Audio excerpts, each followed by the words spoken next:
Halo rekan-rekan, kembali lagi dengan saya Fajar dengan NPM 2024 002 002. Nah, setelah sebelumnya kita membahas tentang pengantar teknologi informasi.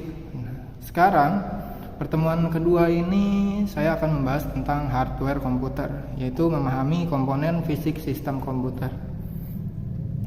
Nah, definisinya, hardware adalah komponen fisik yang dapat disentuh dan membentuk sistem komputer.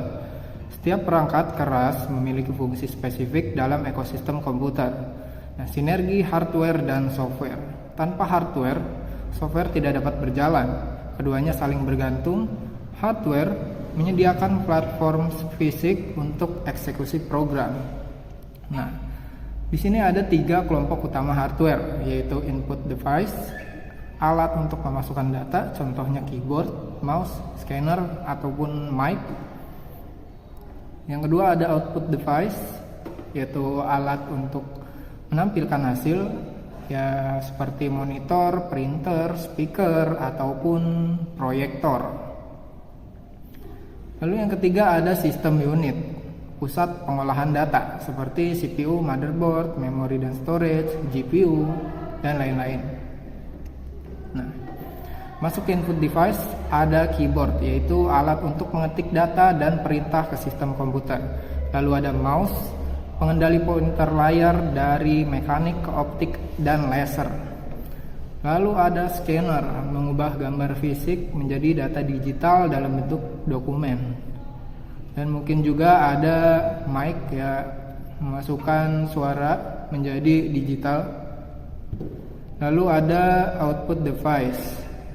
Yang pertama ada monitor, layar tampilan utama komputer, ya, yang dulunya dari CRT monokrom menjadi LCD, LED, OLED dengan warna 16 juta.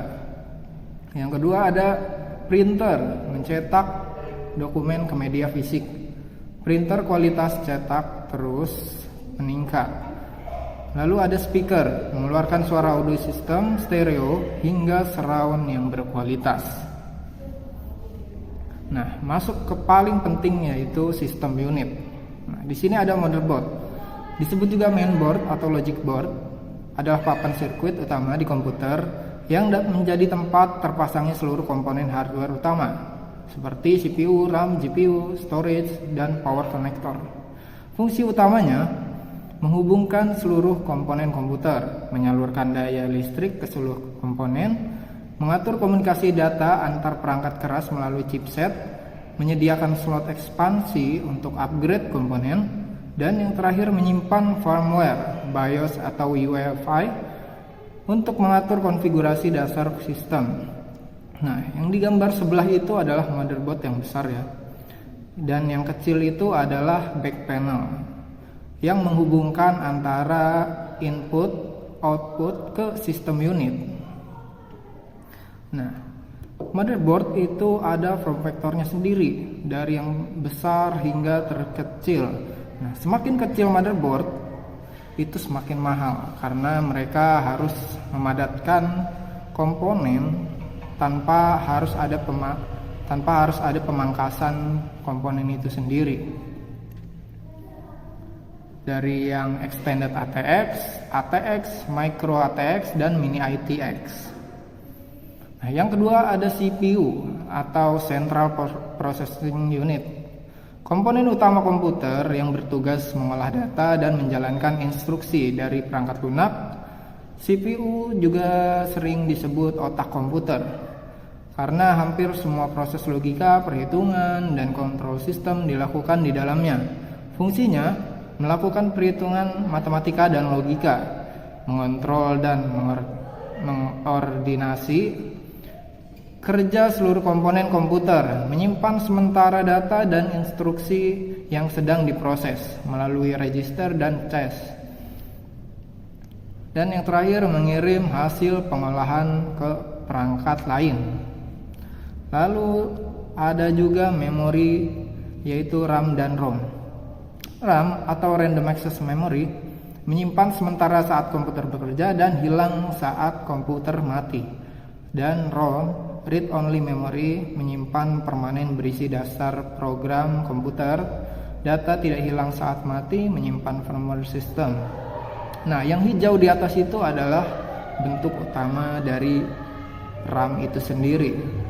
Kapasitasnya besar ya, dari yang 2 GB sampai ratusan GB ada.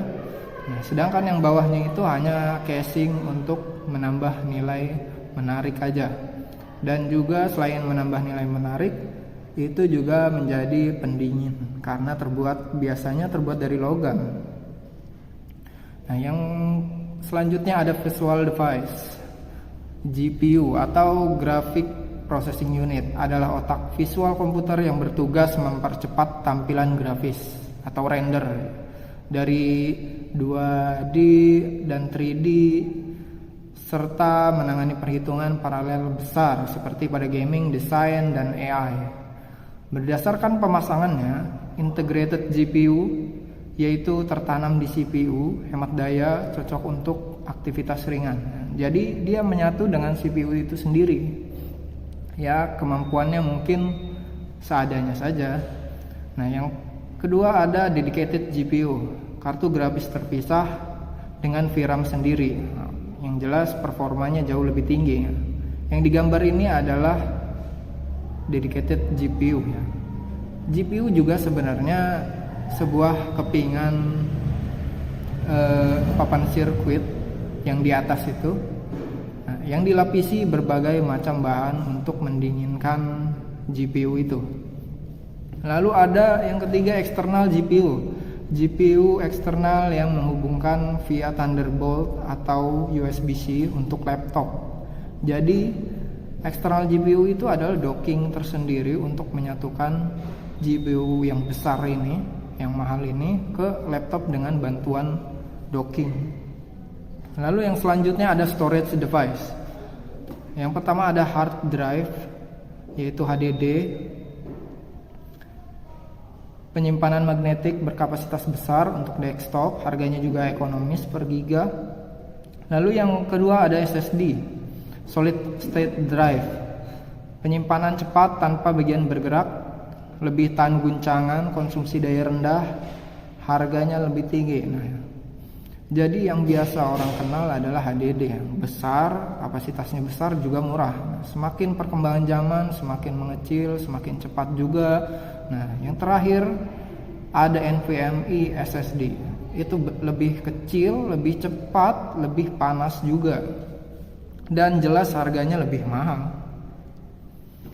Lalu ada bentuk lain seperti flash drive atau yang biasa orang sebut flash disk, perangkat penyimpanan data portable yang menggunakan memori flash non volatil untuk menyimpan, membaca, menulis data digital. Dan yang terakhir ada optical drive, CD-ROM, DVD-ROM, Blu-ray untuk membaca data optik. Kapasitasnya juga bervariasi ya. Nah, lalu yang terakhir ada power device.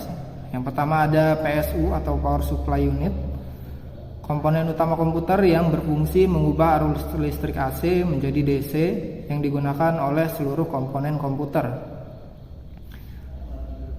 Lalu ada UPS, Uninterruptible Power Supply, penyedia daya cadangan saat listrik padam, melindungi data, memberikan waktu untuk save file dan shutdown secara aman. Nah, kesimpulannya, hardware komputer membentuk infrastruktur fisik yang menentukan kemampuan dan stabilitas sistem. Oleh karena itu, selain memahami peran masing-masing komponen, organisasi atau individu perlu menerapkan praktik pemeliharaan, pemilihan komponen yang sesuai, dan perencanaan upgrade agar sistem tetap efisien, andal, dan adaptif terhadap perkembangan teknologi, produktivitas, dan karya seni. Nah, mungkin itu saja yang dapat saya sampaikan ya. Kurang lebihnya tolong ditambahkan di kolom komen. Dan terima kasih telah menonton.